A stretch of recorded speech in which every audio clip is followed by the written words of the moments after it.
Oh, my lands, here we are again with another episode of the show. I'm Jay Connor, the Private Money Authority.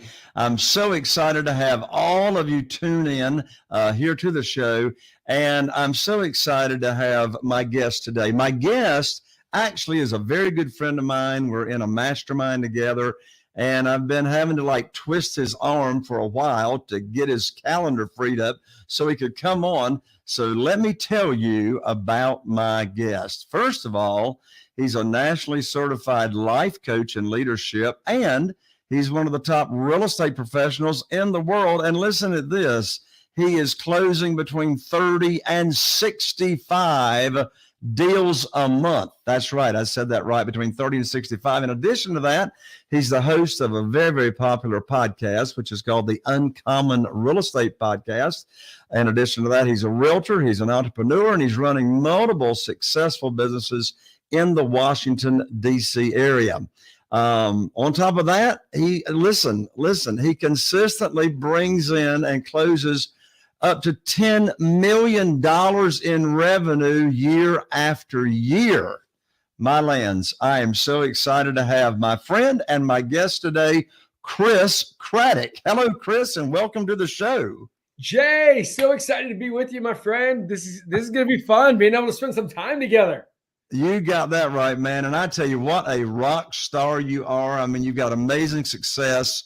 I want us to dive deep into this show about this system that you have created, which is called the REI Revive System. And so we're going to dive deep, but if you could summarize what I want you to do it instead of me. If you could summarize in just 2 or 3 sentences what the REI Revive System does for real estate investors, go ahead and let's share that. I'm going to get your background story after that. Then we'll come back and dive deep into it. Yeah, I mean, anybody that's an investor understands this. If you send out marketing, do any marketing, you're going to find 20 people that raise their hand and say, I want to sell my house. Of those 20, 16 of them are going to want retail. 4 of them will sell under market, and maybe you lock up one as way under market as a wholesaler, fix and flip, right? Well, what about those other 19? Somebody's going to get paid. It's just not going to be you, right? And so what we do is teach people how to monetize those dead leads and work with real estate agents so that you can monetize those dead leads. So that's REI Revive in a nutshell. Yeah. So in other words, we're going to be talking about how real estate investors can not spend any more marketing dollars than they're already spending, but squeeze out a lot more profit from the leads that they're already getting, even if they don't buy the property, right? 100%. Yeah. I mean, all right. Best you can make is when you've already paid for, right? Oh, exactly. We should at least get some return on it. So before we dive deep into that system and how the real estate investor can make more money without spending more money, first I want to hear your background story. How did you get into real estate? Yeah, I graduated college in 2000. I got married right away. I went on staff with an organization called Young Life. Young Life was incredible, changed my life, just loved it. But, when my wife got pregnant, I was making $20,000 to $25,000 a year. And you just can't live in the DC area on $25,000 a year. And so I went to the library, checked out every book I could find on real estate investing, and just started knocking on doors of distressed properties. I made 12 times what I made in a year in about 4 months, which is just crazy, right? I just couldn't even believe the kind of money. But we bought the house that we live in now, and I continued doing real estate, continued doing ministry stuff. And, now I have 6 kids. And if you know anything about kids, it means basically your money just disappears really fast. And so I literally just was like, I got to do something. So I started investing in real estate again. And as I started making money there were short sales. I always led large groups of people when I was in ministry. And I ended up going, reading Gary Keller's book, The Millionaire Real Estate Agent. And I was like, man, I can do this, really build a team and make a whole heck of a lot of money. Here's a color by numbers way to make $1 million a year. I think I can do this. And so we started building that team out. And then through the success we had there, we married that with the investor side, which is where REI Revive came from, started a title company. We got a mortgage company, a construction company, insurance, hard money, like flipping, wholesaling, all these other 13 other streams of businesses as well that all came from that vector of the real estate agent team. Well, Chris, you know as well as I do, a lot of real estate investors or people that want to get into investing in real estate, for whatever reason, are never able to get off the ground, never really able to get things launched. And at best, some of them struggle. They may do a deal or here or there. You are very different in the fact that not only were you successful and you are successful in real estate investing, but what makes you even more so different is you were very, very successful very, very quickly. What would you say are your characteristics that lend themselves to getting you to have so much success so quickly? Well, I feel like I've got, I do know I've got 4 areas of my genius zone that I work hard to stay in. But the reason why I believe that I got to a place of success faster than most is because I think success comes from 2 areas: activity and skill, right? You can, I mean, literally a person can be a terrible salesperson, but if you talk to 1,000 people a day, you're going to make more sales than a great salesperson that talks to 2 people a day. But what happens if you do all of the activity you need to do and you're leveling up like crazy, listening to all the Audible books, listening to podcasts like this, doing all the things to level up, because your business will grow to the extent that you grow, your life will grow to the extent that you grow. And so for me, man, I'll tell you, I just threw massive energy at this thing. Brandon Burchard says, in his book, High Performance Habits, high performers create and produce energy. And so I threw massive energy at it, lots of activity, talked to enough people, and people just started saying yes. And so that was the crazy thing. I think everybody wants success, but they're not willing to do anything. I always joke when I teach real estate agents, I say, how do you make a real estate agent stop working? You put a phone in front of them, right? Like that's that whole idea right there is, how do you make people like stop working? You ask them to do anything, right? And that makes money. And so that's that whole idea behind it is if you make your calls, or like both of us have a friend, Brent Daniels, he has a business called TTP, Talk to People, right? Like if you just go talk to people, good things are going to happen. But if you sit there just hoping they happen, they're just not going to happen. What year did you start? Well, so I flipped houses in 2003, and then I stopped and just continued doing ministry because I made a bunch of money and was able to kind of fund the ministry piece for a long time. And then I think it was 2011 I started flipping again, and then it was December of 2014 that we really started building out our retail team. I got you. So you were very, very successful very, very quickly, but along with that, I'm sure you had some struggles and some challenges as you were starting out, and you probably learned some very, very important lessons by making mistakes as you were starting out. What were some of those early struggles and challenges you had, and what lessons did you learn from those struggles? Man, there's a lot, but I'll tell you we'll just go with the biggest one, the craziest one, right? Because Sure. I like to go big and I like to go big fast. So Jim Collins in his book, How the Mighty Fall, talks about a couple things that create failures for organizations that are doing well. And one of them is called the hubris born of success. And that happened to me and my business partners. In 2011, we started making a lot of money through these flips and through these short sale flips and other stuff. And so then we were good at finding deals. And so we just started buying every deal we could possibly buy. And we got in, basically I was borrowing money from friends, from family, from banks, from everywhere I could borrow money from because I found a deal. Well, what happened was we ended up having $10 million borrowed. And we had more deals than we could handle. And so we had all these deals just sitting there dead in the water because we couldn't get them all done. So we just thought anything we touched would turn to gold like Midas. and we just couldn't get it all done in time. And we literally almost came to a point of bankruptcy because we didn't know what to do. We're like, okay, well, we got friends and family. We've got to pay their money back regardless. Like their money, like we will pay, even if it takes 30 years, we pay that back. But what are we going to do with the rest? And then what happened was I got more creative than I've ever been. I was doing subject to notes where I was the seller and I'm like, I hate this. I don't want to be this, but this is the only way to get it done. I don't have the time, energy, or money to flip these properties right now because I just have too many of them. And so we just had to get them off our plate.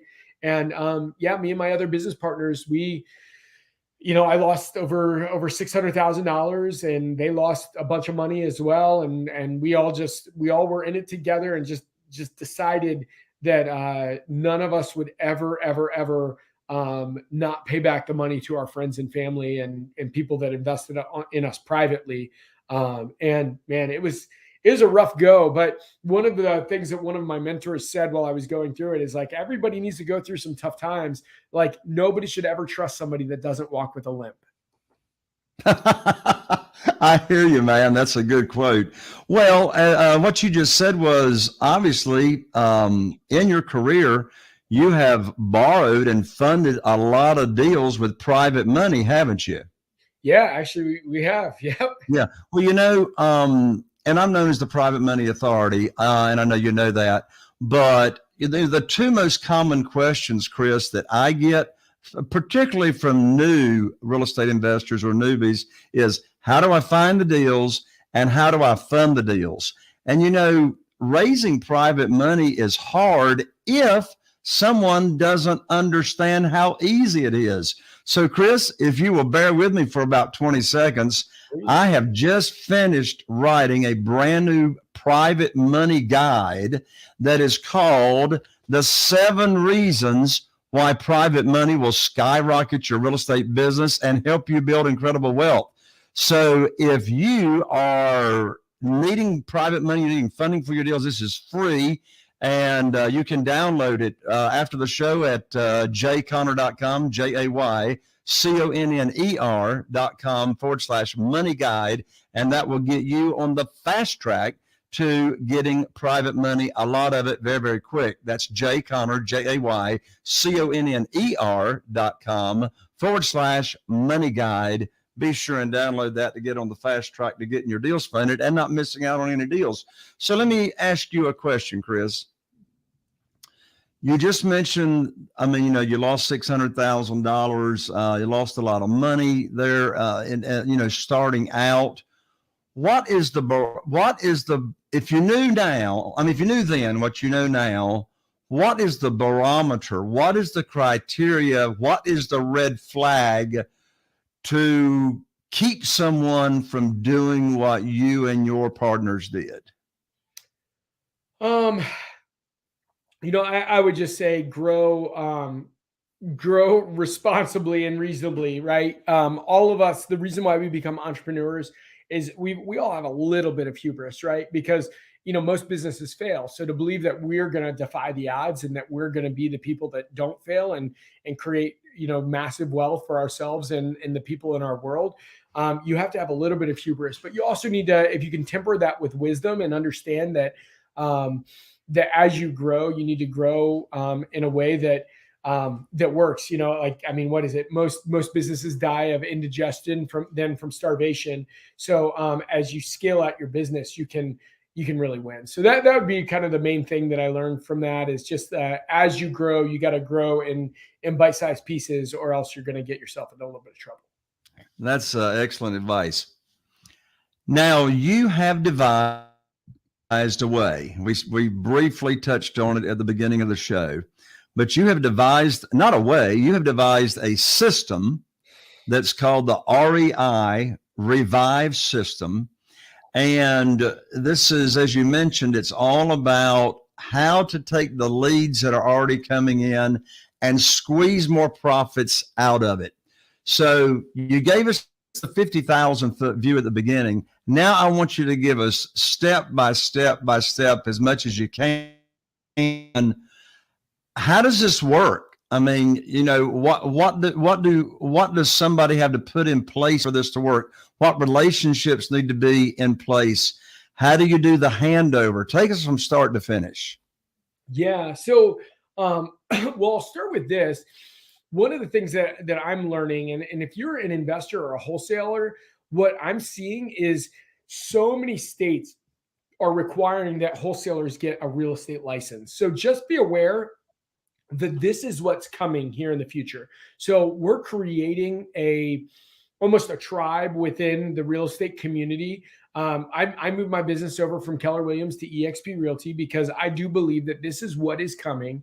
And EXP allows you to create a tribe nationwide. So if you're a licensed real estate agent, or if you are a wholesaler that understands that this is coming and you're becoming a licensed real estate agent, please reach out to me at Craddock on Instagram, CRADDROCK. Please reach out to me there.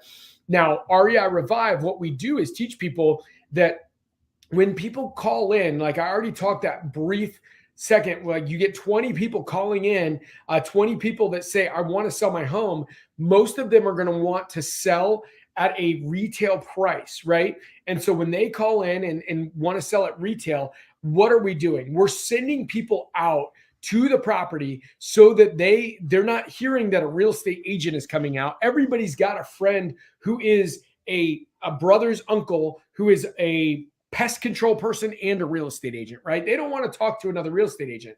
So you're going out as a valuation expert to look at the property, and then you're offering them a solution to their problem, right? So one is they can go out and they can get a cash offer, right? You can give them the cash offer, but you've already kind of qualified that they're probably wanting closer to retail price. Number two is you could list it like everybody else, right? But in most states, you have to go to school longer to cut hair than you do to become a real estate agent. And so are you going to get the kind of results that you're looking for? Or three, we have a hybrid model. This hybrid model where basically we've got so many end user investors, right? Which are people that are buy and hold, people that live there, people, all the other stuff that are going to come in. They're going to pay closer to the amount of money that you're looking for. And we're going to get it sold almost always as is, really fast, and in a way that is going to make sense to you, where you're not going to have to leave 35 cents on the dollar on the table. And that's the pitch to the seller. And that pitch typically, I mean, that's why people are making, I mean, literally I see wholesalers that were leaving all these leads dead in their CRM that are making $50,000, $60,000 a month in those dead leads. So that's the pitch behind our REI Revive program. Wow, that is amazing. Now, it would seem to me it's very, very important in this process for the real estate investor to choose the right real estate agent to work with. So there's a question. Do you advise a real estate investor to have one relationship with one real estate agent that's being fed all the leads and all the business, or more than one real estate agent? Well, I mean, I'd say it's there's two ways to skin this cat. One, you can create your own team, which I think is part of where a lot of stuff is going. A lot of investors, a lot of folks that I coach are doing that, creating their own team and monetizing those deals themselves. But other than that, you can also find a real estate agent that is really great. But here's the deal: whether you do your own team, whether you find an agent, or whether you're just hiring somebody in your business for something else, I don't care whether you're selling furniture or what, you're looking for these 4 character traits: happy, hungry, humble, and smart. Right? If they're not happy, they're going to be it's just a matter of time before they get pissed off with you, before you cause them to not do a good job. It's your fault that they're not making the money they want. It's your fault, whatever. So if they come telling you about the old boss and why they're not happy there, it's just a matter of time before they're not going to be happy with their new boss, right? The second thing is hungry, right? For people that like sit on their butt and just hope good things happen, good for them, right? But I'll tell you what, if the door is closed, I'm climbing in the window, right? Well, hopefully not like in a creepy way, but you get what I'm saying, right? Like I'm going to get in that. I don't take no for an answer. So happy, hungry, humble. This is one of the areas where I think most people get things wrong is they think humility and confidence are like two opposing things, right? But I think they're brother and sister, humility and confidence. Now, arrogance and humility are different. So here's the difference. Confident people know that they're what they're thinking and what they're working on is the right way to go because they've spent the time, energy, and effort to understand the correct path. But they're willing to listen and willing to be wrong and willing to adjust their path. Arrogant people say, I'm always right, never wrong, and they never adjust where they're going, right? So just understand that. And then finally, smart. And this goes with the humility piece. Smart is not, I got perfect SAT scores or anything like that. Smart is, I'm a quick learner, right? If I screw up once on something, I'm going to play Groundhog Day and run it over and over and over in my head until I say, man, if I had that to do 100 times over, how could I have walked away with a signed agreement? How could I have walked away with a different outcome? And you're running that through so that you don't make the same stupid decisions again and pay a stupid tax for just doing stupid things over and over and over again, right? So smart is learning how to learn from your mistakes, adjust, and make better decisions in the future. In case anyone has to leave the show early, Chris, I know that people want to learn about this Revive system, how they can make more money off of the leads they got coming in. How can people find out more about this system that you're talking about and connect with you and your team? Yeah. So if anybody wants to reach out to me directly, obviously my website is chriscraddock.com. If you want to talk with me directly, I answer all my own Instagram DMs. So it's at Cradrock, old cheesy high school nickname, not my last name, CRADDROCK. And then also I have a podcast as well. Obviously, the average podcast listener listens to 7 podcasts. So keep listening here. But if you are a real estate agent and an investor or desire to be both of those, that's who my podcast is for. It's called Uncommon Real Estate. So those are the areas where I kind of live and spend most of my time, working with folks. Yeah. And just one more time, Chris, just a little bit slower. How do you spell your Instagram for people to direct message you on Instagram? Yeah, it's at Crad, CRADDROCK, Crad Rock, old cheesy high school nickname. Awesome. And then, of course, your website is Chris Craddock, Craddock, CRADDOCK.com. All right, back to where we were, Chris. I love those 4 characteristics of the type of people that you're looking for to work with. How do you find these people? Oh man, there's a number of different places that you can find agents. So if you're an investor, everybody has investor group Facebook groups. So one of the things that I recommend is just saying, "Hey, I'm looking for an investor friendly real estate agent. Who do you know?" And then you're going to get a ton of people there. Now you'll start weeding through that. A lot of them will say, "Hey, I am that person," and not want to, kind of work with your team or, whatever. But you're at least going to get a ton of responses if you put that in like 3 or 4 local investor Facebook groups. The second thing is I would say on your own social media, ask that same question. Do you know any investor friendly real estate agents? Everybody's going to start tagging their friends, but none of that will get you exactly where you want to be, but that will get you like that big top of the funnel thing. Now, then after that, you're just going to have to pre-qualify for happy, hungry, humble, and smart. Do you actually give them any kind of test or self-test that helps you and your team pre-qualify these people? Yeah, we send people through. We're actually working on this to get a little bit better on this, but we send people through the disc profile, and if they're going to be working on listings like this, they need to be at least a 50% or above D on that profile. And then there's some other profiles that I've got a recruiter that I work with personally that will do a number of other testings. But I do think just the DISC profile and making sure they're 50% or more on that front. Now, in my program, I teach people the questions that they can ask to understand, are you happy, hungry, humble, and smart? And if you're asking questions around that, what were you doing before? Do you love doing that? Happy, questions around happy, hungry, are you, where do you want to be in a year? Where are you now? And find out whether they have bigger dreams and aspirations than what they're doing now. And if they don't, then they're probably not hungry. Humble, what books are you reading? What podcasts are you listening to? What are you doing to level up your life? What conferences are you going to? All of that. And then smart. Tell me about a couple times where you've missed bad. What have you done to level up, in that area? How have you grown in that area? So questions like that are questions that we're going to ask around those 4 categories. Those are fantastic questions and very, very wise to ask those questions.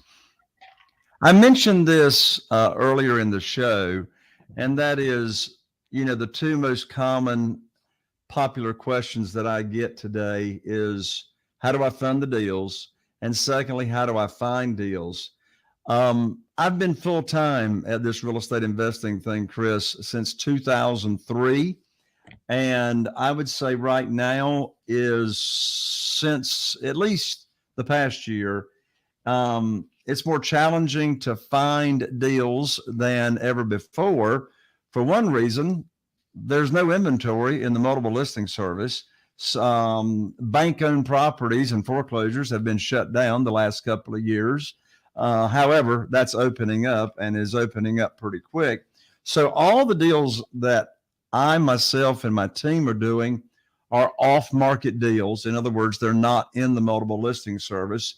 I'm in such a small area. My population, my total target market is only 40,000 people. And myself and my team, we use 8 different platforms and strategies every day to get consistent seller leads coming in. My question to you is, what are you using today that is performing the best to get you motivated seller leads? Oh man, I'll tell you, there's a number of options, but one of my favorite, I'll just say my favorite one, because you're just not competing with anything else, is going to Deal Machine. There's a code uncommon if you're not doing that, and just driving for dollars, right? You're already going out, you're already doing things anyway. Jim Collins talks about the genius of the and. Might as well just go a different way in a neighborhood and just click on any house that looks like it's dilapidated or under the upkeep of the rest of the neighborhood. And then you just skip trace to all those numbers that come up, and you call them, text them, send a quick postcard, and boom, for every 150, you should be getting a deal. And then if you use the Revive program, you should be able to get paid on some other deals there. So yeah, that would be my immediate thought. Yeah, well, I couldn't agree with you more. In fact, I have a part-time Marine that's in the Marines right now. We're right here close to Cherry Point Naval Air Station. And that's what he does on the side. He drives on the weekends. He looks for, vacant houses that need some upkeep. And he sends us the addresses. And then we do exactly what you just said. We skip trace them. And then we run them down. I got another question for you, Chris. Okay. A mastermind that I'm in, separate and apart from the one that you and I are in, at a recent meeting, one of my colleagues, I heard them say, on every seller lead that comes in, doesn't matter what the pre-qualifying is that happens over the phone, doesn't matter what the conversation is, every lead that goes in, he and his team go to every house of every lead. What's your take on that? What's your opinion on that strategy? I think that's going to every single house. I think that's a tough thing. If you are, yeah, I mean, I get what you're talking about. If you're starting out, I think that's great. Or if you have a lot of extra manpower, but at some point, I'm personally a big fan of working hard, but also working smart. And if you pre-qualify that somebody has no pain, yeah, I just wouldn't drive out. I think you start wasting time at some point. So Yeah. get the idea, but I never want to poo-poo on somebody else's ideas. But I don't know who it is, but I would just say, if somebody doesn't have pain, if somebody, just wants something, foolish for their house, I would probably say, I don't know that is going to be a good fit for my time. Well, you and I agree. I was just curious if I had found somebody else that was doing that. Yeah, you're right. I mean, the people that we buy from have got a problem. They've either got a personal problem, or the property's got a problem, and most of the time it's both. Right. And so we lead with a servant's heart. We do everything that we can to help these people, and those are the properties that we end up buying. Chris, you have just got a wealth of knowledge. One more time on how people can connect with you, and then parting comments from you. Yeah. So you're just asking for parting comments? I'm sorry. Is that what you said? Yeah. Final comments. Any other advice you'd like to give, either a newbie or a seasoned real estate investor? Yeah. So what I would just say is this: one, if you are in real estate, just know that the agent investor piece is coming together. Anybody that's seen what happened with PropStream, I know there's a lot of stuff behind it, but the reality is NAR, the National Association of Realtors, has a lot of money, and they're going to be bringing, this to bear, where people are going to have to get licensed. So definitely start considering that and looking at that now. And you just really want to think through, where is the best place to put your time, energy when you start doing that. And so that's what we're really working to build out, is a place that is going to help everybody that is agent investor kind of friendly, one-stop shop friendly. So I would love to talk to you on that front. Second is, understand that your business is going to grow to the extent that you grow, right? If you're not spending at least a half an hour, but I recommend an hour a day in personal development, on podcasts, audiobooks, reading, like just all of the different things that you can do to level up your life and think bigger. I mean, the amount of mentors that we have access to that you don't even have to know anymore literally will shape the way you think about the world. You've just got to get into that. Just remember, activity and skill every day. Do the work and get better at what you're doing. That's awesome. Chris, thank you so much for joining me on the show today. Jay, this is awesome. I'll tell you what, I've always had great respect for you, and I'm so excited to be able to spend some time with you, my friend. That's awesome. There you have it, folks. Another episode of this show. I'm Jay Connor, the Private Money Authority, wishing you all the best. Here's to taking your business to the next level. And we'll see you right here on the next show. And of course, we always appreciate subscribing, rating, reviewing, liking, sharing. If you're watching us on YouTube, be sure and ring that bell so you get notified not to miss any other episodes. And if you happen to be listening to us on iTunes, we really appreciate your comments and the 5-star reviews. We'll see you right here on the next show.